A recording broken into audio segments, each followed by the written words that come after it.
Oi pessoal, tudo bem com vocês? Eu espero mais uma vez que esteja tudo tranquilo, tudo em paz por aí em nome de Jesus. Por aqui as coisas estão bem, graças a Deus. Eu continuarei orando, para que o Senhor se revele cada vez mais a nós, em nome de Jesus, tá certo? Por isso eu vou aproveitar, como sempre, para pedir que vocês se inscrevam aqui nesse canal, que vocês curtam bastante esse vídeo, que vocês compartilhem também dele com o maior número de pessoas que vocês acharem que devem ouvir essa palavra, para que o Senhor ele possa tocar o coração dessas pessoas, possa tranquilizar o coração dessas pessoas. Essa é a minha oração, porque durante o deserto, durante a dor, a gente acha que realmente é o fim, que a gente vai sucumbir, mas eu quero te dizer que o Senhor está com você nesse momento e Ele jamais te abandonará. Então eu quero que você se sinta em casa, vocês também são lá, e hoje a gente vai falar sobre um assunto extremamente importante também, assim como os outros assuntos, mas a gente vai falar sobre oração. É muito difícil, às vezes a gente saber o que pedir no meio do deserto. Afinal de contas, a gente já viu que a gente passa por inúmeras fases durante esse período, e aí eu mesma percebia que a cada fase as minhas orações elas eram diferentes, sabe? Inicialmente eu orava o tempo inteiro assim, questionando muito a Cristo, pedindo muito para que o meu marido voltasse, que tudo se resolvesse, que eu não tava entendendo nada, Então eu pedia muito assim, Jesus, por favor, toca no coração dele, faz ele voltar, Senhor, por favor, faz com que ele me peça perdão, eu tô aqui pra perdoar, e nananã, Depois eu pedia perdão ao Senhor, por muitas coisas que eu comecei a perceber que eu dei brecha, sabe? Claro, e sempre, eu faço questão de frisar que não justifica, nenhuma atitude que ele tomou, em relação a mim, em relação à nossa casa, ao nosso lar, ao nosso casamento, mas a gente abre brechas mesmo sem a gente perceber, sabe? Então depois a minha oração era de muito derramamento, assim, pedindo perdão ao Senhor por eu ter deixado que muitas coisas chegassem onde chegaram, sabe? Ter aberto as brechas que eu não deveria ter aberto. E por último, eu orava para que o Senhor fizesse a vontade dele, além da minha vontade, sabe? Eu realmente era uma oração de descanso. E aí eu acredito muito que é essa oração que a gente precisa aprender a fazer. E aí a gente vai fundamentar mais uma vez, e como sempre, essa palavra aqui na palavra do Senhor. E aí eu queria muito que vocês abrissem depois a Bíblia de vocês lá em Mateus, no capítulo 26, versículos 39 até o versículo 44. E diz o seguinte: E, indo um pouco adiante, prostrou-se sobre o seu rosto, orando e dizendo: Meu pai, se é possível, passa de mim este cálice, todavia não seja como eu quero, mas como tu queres. E voltando para os seus discípulos, achou-os adormecidos. E disse a Pedro: Então, nem uma hora pudesse vigiar comigo. Vigiai e orai para que não entreis em tentação. Na verdade, o espírito está pronto, mas a carne é fraca. E indo, segunda vez orou, dizendo: Meu pai, se este cálice não pode passar de mim, sem eu beber, faça-se a tua vontade. E voltando, achou-os outra vez adormecido, porque os seus olhos estavam carregados. E deixando-os de novo, foi orar pela terceira vez, dizendo as mesmas palavras. Essa passagem conta justamente o período em que Jesus está lá no Getsemane, muito próximo aí ao momento em que ele vai ser pego, vai ser preso e vai seguir para a crucificação. E Jesus vai orar. Então, assim, muita coisa me chama a atenção, desde sempre, assim, desde criança, os meus primeiros contatos com a Bíblia, com a Palavra do Senhor, e quando eu chegava nesse momento, eu me perguntava, puxa, mas ele não é Deus? E mesmo assim, ele tinha que orar, E aí, Jesus, ele era 100% homem e 100% Deus. A gente precisa entender isso, tá? Então, ele estava também na sua carnalidade, entendendo tudo que a gente passa. Claro que ele já sabia, Mas é justamente para provar pra gente tudo que a gente passa. Não existe nada que a gente possa questionar Jesus sem que ele nos entenda completamente. É um amor inexplicável, porque ele não precisaria de nada disso, mas por amor a nós, ele se fez homem e ele foi crucificado para que nós tivéssemos livre acesso, para que nós fôssemos verdadeiramente livres. E aí Jesus estava ali naquele monte e ele pergunta, para o seu pai: Pai, se puderes passar de mim este cálice. Então ele realmente não queria, na sua carnalidade, na sua natureza, ele pensou que sofreria, ele imaginou que sofreria, ele sabia, na verdade, ele tinha certeza de que sofreria. E aí ele disse: olha, se for possível, passa de mim esse sofrimento. Mas tem uma parte muito importante aqui nesse versículo que diz o seguinte: todavia, não seja como eu quero, mas como tu queres. Muitas vezes, nas nossas orações, e o Senhor quer muito isso mesmo, que a gente se derrame, que a gente conte pra Ele aquilo que a gente quer, aquilo que a gente precisa. Jesus fez isso para com Deus, Então Ele disse: olha, se possível, afasta de mim, Eu não gostaria de passar por tudo isso na minha natureza humana, digamos assim, olhando pra Ele como homem, que veio a este mundo. Eu não gostaria de passar por todo esse sofrimento. No entanto, Pai, não é como eu quero, Eu não quero que seja como eu quero. Eu quero que seja como tu queres. Porque a tua vontade, ela é muito maior, ela é muito mais agradável, ela é muito mais perfeita do que a minha. Então, Jesus fez isso, ensinando pra gente como é que a gente deve orar nesses momentos de deserto. Jesus estava ali com os seus discípulos que estavam muito cansados, que adormeceram. E aí ele ora por 3 vezes e durante 3 vezes ele diz a mesma coisa. Olha, Deus, eu não quero passar por isso, Pai, mas se for possível, afasta de mim esse cálice. No entanto, faz, principalmente conforme aquilo que tu queres. Então, óbvio que Jesus sabia que ele passaria por tudo aquilo ali, mas ele resolveu pedir, porque o Senhor quer isso de nós. No entanto, o mais importante dessa oração é que ele reconhecia que apesar da dor, apesar da dificuldade, apesar de enxergar, de vislumbrar tudo o que ele iria sofrer ali, todo o sofrimento que ele iria passar, a vontade do Senhor, ela precisaria prevalecer sobre a vida dele mesmo. Então, assim é com a nossa vida. Muitas vezes, né, no meio do deserto, a gente quer ensinar a Deus como é que as coisas podem acontecer. Eu mesma dizia, Senhor, como é que tá? Olha como é que tá a minha casa, olha como é que tá tudo desconstituído, né? Olha a falta que meu marido tá fazendo pra mim, pra minha filha. Olha como eu tô me sentindo. Eu emagreci bastante muito rápido. E assim, não de uma forma saudável, né? Eu já tento me cuidar bastante. No entanto, eu emagreci assim de uma forma que não era saudável, né? Justamente crise de ansiedade, enfim, não queria comer. Eu dizia assim, olha, pra mim, o Senhor não tá me enxergando, eu vejo todo o sofrimento, minha filha também ficou na mesma situação, né? Febre, enfim, tanta coisa, tanto caos de uma hora pra outra que nós não estávamos preparados para passar, né? Olhando com os nossos olhos. E aí eu dizia isso pro Senhor, assim, olha, se tu trouxer, isso aqui vai se resolver, se tu fizer com que ele reconheça o eu, isso aqui se resolve. Não é possível que eu precise passar por isso, né? E aí eu esquecia de dizer assim, Jesus, eu quero muito isso, mas a tua vontade, ela precisa prevalecer. O teu tempo, ele precisa prevalecer. Eu preciso enxergar e entender que tu és soberano sobre a minha vida, sobre a minha casa, sobre a vida do meu marido, sobre, enfim, tudo, sobre as nossas decisões. Então, começa a transformar tudo isso, né? E eu sei que é muito difícil, porque a gente acha que sabe como é que a gente governa a nossa vida. A gente acha que sabe qual seria a melhor decisão, né, para ser tomada. Mas se a gente não tiver no direcionamento certo, se a gente não tiver atento a ouvir aquilo que o Senhor quer realmente, certamente a gente vai sucumbir, certamente não vai dar certo, tá? Então, a oração nesse momento de deserto, ela precisa ser uma oração sincera. Conte pra Deus exatamente tudo o que você tá sentindo.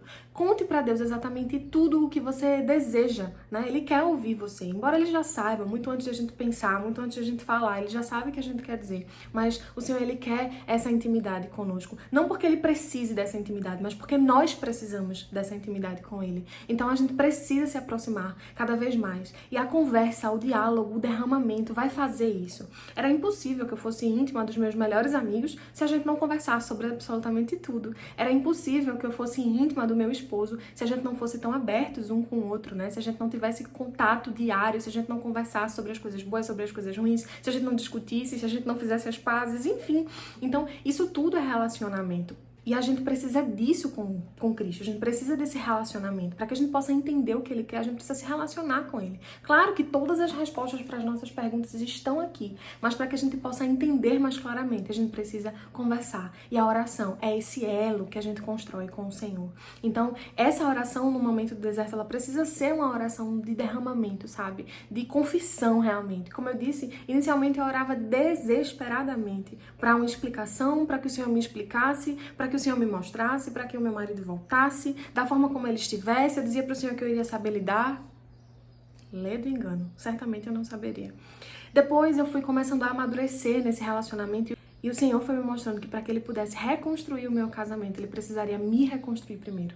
Porque eu seria incapaz, né, de aceitar, de viver tudo de novo que o Senhor queria que eu vivesse. Se eu estivesse ainda com aquele pensamento anterior. Se meu marido voltasse como ele estava, da forma que eu pedia, mas eu não fosse transformada, eu certamente iria mandá-lo embora novamente. Porque eu não teria sabedoria, um mínimo de sabedoria, um mínimo de entendimento para conseguir fazer com que ele ficasse, né? Com que ele realmente reconhecesse, com que ele se achegasse também a Cristo, sabe? Então, depois eu comecei a pedir perdão, né? Esse elo, ele foi tão perfeito, sabe? Essa intimidade, ela foi se chegando com tanta necessidade da minha parte, assim, que o Senhor foi começando a me mostrar, olha, eu preciso que você ajuste isso em você, eu preciso que você ajuste isso em você, eu preciso estar presente aí acima de todas as coisas, eu preciso te mostrar, sozinha você não vai conseguir. E aí foi quando eu comecei a dizer, Jesus, me perdoa por não ser essa mulher sábia, me perdoa por ser essa mulher tão reclamona muitas vezes, me perdoa por ser essa mulher tão egoísta em algumas situações, sabe? Me perdoa por não honrar o meu marido, assim, em alguns aspectos, em algumas circunstâncias, em querer o meu querer. Então, Jesus, por favor, me molda, me ensina, porque tudo é sobre Ele, tudo vem dEle. E a gente precisa pedir isso a Ele também, sabe? Quando a gente não sabe fazer, Ele é o nosso maior professor. Ele sabe, Ele é o professor da vida. Então, Jesus, Ele sabe conduzir e por isso a gente precisa pedir. E por último, eu já estava tão descansada, tão ciente, tão preenchida desse amor tão grande, que eu dizia assim, Jesus, eu ainda quero. Em alguns momentos não, em alguns momentos eu dizia, Jesus, eu não quero mais. Quando a circunstância era muito avassaladora, então eu confesso que às vezes eu dizia, não, Jesus, eu não quero mais, eu não mereço mais isso. Mas em alguns momentos, né, quando eu estava assim, tranquila, em sã consciência, eu dizia pro Senhor, olha, eu ainda quero. Mas que seja conforme o Senhor quer. Eu creio que o Senhor fez o casamento para dar certo, eu creio que o seu propósito é esse. Mas eu sei que o coração da gente, quando está endurecido, não permite, né, que a gente escute, que a gente faça conforme a tua vontade. Então eu sei que o coração do meu esposo nesse momento está endurecido, Pai. E eu sei que tu não vais me deixar desamparada nessa situação, então faz conforme tu quiseres. Eu vou decidir te obedecer. E aí, essa era a minha oração mais constante, sabe? No momento em que eu comecei a descansar em Deus. Mas esse descansar só veio justamente porque eu decidi a orar 24 horas, gente. E quando eu falo 24 horas, não era que eu passava 24 horas ajoelhada, não. Mas assim, é tudo que eu tava fazendo. Eu dizia, Jesus, vem cá. Eu conversava, eu trabalhando, né? Eu chamava Jesus, porque muitas vezes eu não conseguia trabalhar direito. Minha cabeça não permitia isso, né? Muitos pensamentos, enfim, meu coração angustiado. Ver minha filha sofrer. Tantas outras coisas também que eu tive que passar. E aí, mas eu dizia assim, Jesus, vem cá, fica comigo, né? Tira essa angústia de mim, me dá um consolo, me dá uma paz, assim, dessa tua paz aí que excede todo o entendimento. E eu pedia e ele dava, sabe? Então tinha dias de muita paz, assim, doía, sofria, eu sentia, mas ao mesmo tempo eu sentia uma paz, assim, uma tranquilidade, uma certeza de que aquilo que eu não podia fazer, o Senhor estava fazendo, o Senhor já estava trabalhando. E eu estava distante, eu não sabia como é que seria o trabalhar de Deus na vida do meu esposo. Eu não sabia como é que seria, mas eu dizia, Jesus, eu queria que, da mesma forma que o Senhor tem se revelado a mim, o Senhor se revele a ele. Ele é um homem de fé, ele também foi criado na igreja, ele conhece a tua palavra, ele está distante de ti, provavelmente envergonhado, né? Porque eu sabia que ele estava, mas vai lá, Jesus, se aproxima dele, né? Faz com que ele realmente te reconheça, porque no final das contas, muito mais importante do que ele voltar pra mim, pra minha casa, é que ele volte pra ti, porque tu é que és capaz de dar a salvação que ele precisa, não eu. Então faz com que isso aconteça, sabe? Então a minha oração era muito essa. Então, gente, a oração que nós precisamos ter nesse momento de deserto é uma oração sincera. A gente precisa entregar para Deus tudo aquilo que a gente está sentindo. Ai, Deus, eu quero muito que volte. Ah, Deus, eu não quero que volte. Ah, Deus, eu tô sentindo isso, eu tô sentindo aquilo, eu acho que vale a pena ainda, eu acho que não vale a pena. Senhor, eu tenho certeza de que eu consigo perdoar, me ajuda. Ou, Senhor, tá difícil de perdoar, me ajuda. Então, sejam sinceros com Deus. Ele sabe o que você tá passando, ele sonda o seu coração, a sua mente, ele sabe exatamente. Mas a gente precisa desse relacionamento, não é ele. Mas a gente precisa entender, ouvir, né, o que ele quer para as nossas vidas. Então, somente a oração vai nos dar essa conexão. Então nós precisamos orar e precisamos orar sinceramente, assim como Jesus fez. Jesus, em sendo Deus, ele podia simplesmente apartar dele esse cálice, né, sozinho. Ou então ele podia simplesmente se entregar ali, eu já sei que a minha missão é essa, né, digamos assim, o propósito do meu Pai para minha vida é esse, eu vou lá, eu vou fazer. Mas naquele momento ali ele estava angustiado, ele estava sofrendo, ele estava para enfrentar a morte, ele estava para enfrentar a morte de cruz, ele estava para carregar ali o peso de todos os nossos pecados. Então foi muito difícil para Jesus naquele momento. E aí a angústia veio e mesmo assim, mesmo sendo Deus, ele se ajoelhou ali sozinho e disse: Pai, o meu coração quer isso, mas eu quero que mais do que o que eu quero, a tua vontade prevaleça. Então essa deve ser a nossa oração, uma oração de derramamento, uma oração sincera, sabe? Quando eu comecei a entender, eu comecei a fazer assim, eu comecei a dizer assim: Pai, eu quero meu marido de volta. Outras vezes eu dizia: Pai, eu não quero mais. Mas eu dizia que a tua vontade seja feita, sabe? Que seja perfeito.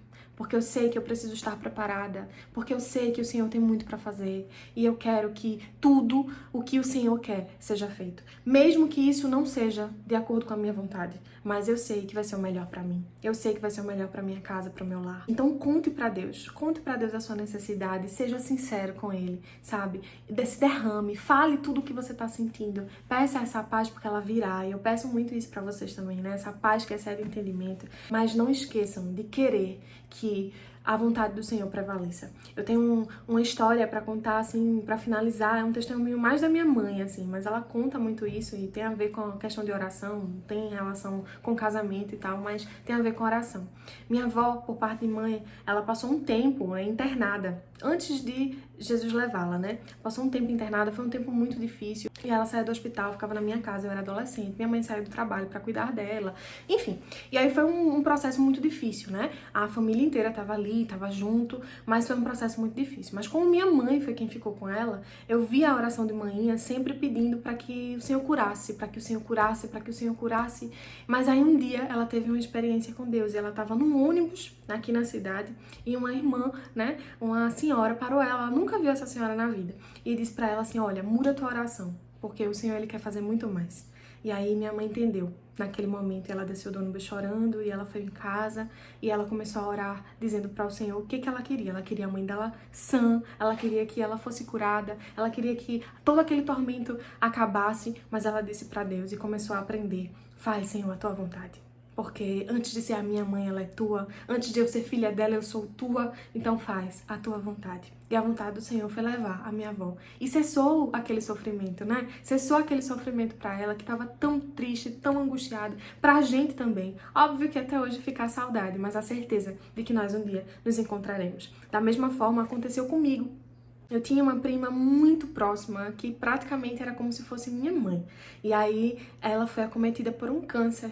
E durante alguns anos precisou fazer tratamento, né? Foi curada do câncer original, mas infelizmente teve metástase. E o tempo inteiro eu jejuei, eu orei, eu pedi a Deus que curasse. Eu cria de todo o meu coração que ela seria curada e que o testemunho dela impactaria muita gente. Mas aí eu precisei ir, ficar com ela no hospital. E quando eu cheguei lá, que eu olhei a situação, que eu olhei como ela estava, o Senhor falou fortemente ao meu coração, dizendo pra mim, entrega a tua oração pra mim, conversa comigo, deixa que eu faça do jeito que eu quero. Não que o Senhor precisasse do meu aval para que Ele fizesse o que Ele queria, mas Ele precisava fazer com que a gente entendesse que a vontade dEle é boa, perfeita e agradável. E aí, eu lembro que no dia seguinte, quando a irmã dela, minha outra prima, né, foi me render, eu voltei pra casa, assim, segurei o choro, né, pra que ninguém percebesse ali quão abalada eu estava. Eu voltei pro trabalho, na verdade, direto pro trabalho, mas eu voltei chorando muito no carro com meu esposo. E aí eu disse pra ele, eu vou mudar minha oração. Eu quero que o Senhor faça conforme Ele quer, porque a vontade dEle é boa, perfeita e agradável. Mas eu dizia pro Senhor, eu ainda creio na cura. Eu ainda creio que o Senhor pode tirar ela daquele leito. Eu ainda creio, Senhor, mas eu também creio que a tua vontade é melhor. Então faz a tua vontade. E o Senhor também preferiu levá-la, né? Mas essa foi a vontade do Senhor. E é óbvio que a gente questiona, mas a gente entende que essa foi a vontade do Senhor e que lá na glória um dia nós nos encontraremos. Então, às vezes, a vontade do Senhor, ela não é a mesma que a nossa vontade, mas a gente passa a entender que ela é a melhor coisa que pode acontecer nas nossas vidas. Porque o Senhor, quando Ele brada a sua vontade nas nossas vidas, Ele cessa dores, Ele enxuga as lágrimas, Ele faz com que a gente reconheça a sua soberania sobre a nossa vida. Então, que a vontade do Senhor prevaleça na sua casa, no seu lar, na sua vida. E a partir de agora, que você comece a orar nessa intimidade, dizendo pro Senhor exatamente o que o teu coração tá cheio, né? Mas que, além de tudo, assim como Jesus fez, Ele que é o nosso maior e melhor exemplo de tudo nessa história, de tudo nessa vida, assim como Ele fez, conte pro Senhor aquilo que você tá querendo, mas reconheça que a vontade do Senhor, ela precisa prevalecer, ainda que difira daquilo que você quer. Tá bom? Mas eu tenho certeza de que Jesus, Ele vai fazer um milagre, seja ele qual for, tá? Então a perda da minha avó, a perda da minha prima, foi um milagre pra nós também, sabe? Porque no final das contas o milagre somos nós também, né? Tem uma música inclusive de Exla que ela fala muito sobre isso. Então, milagres somos nós que passamos pela dificuldade, mas que estamos com o Senhor e que iremos vencer, independentemente de como seja. Porque eu creio assim. Que Deus te abençoe, que tranquilize o seu coração, que você possa realmente entender que a boa, perfeita e agradável vontade do Pai prevalecerá sobre a tua vida, em nome de Jesus. Antes de finalizar esse vídeo, mandar o meu cheiro pra vocês durante essa semana, aproveita, me segue lá no Instagram, tá? Eu tenho postado um pouco mais, tenho tentado estar um pouco mais ativa lá, tá? Tô me organizando, como eu disse, tem muita coisa boa que vai surgir desse projeto. Eu posso contar pra vocês um pouco mais pra frente, nós ainda estamos orando, ainda estamos produzindo algumas questões, mas eu tenho certeza de que o Senhor se revelará muito mais sobre a vida de vocês, tá bom? Então, um cheiro, até o próximo vídeo, fiquem em paz.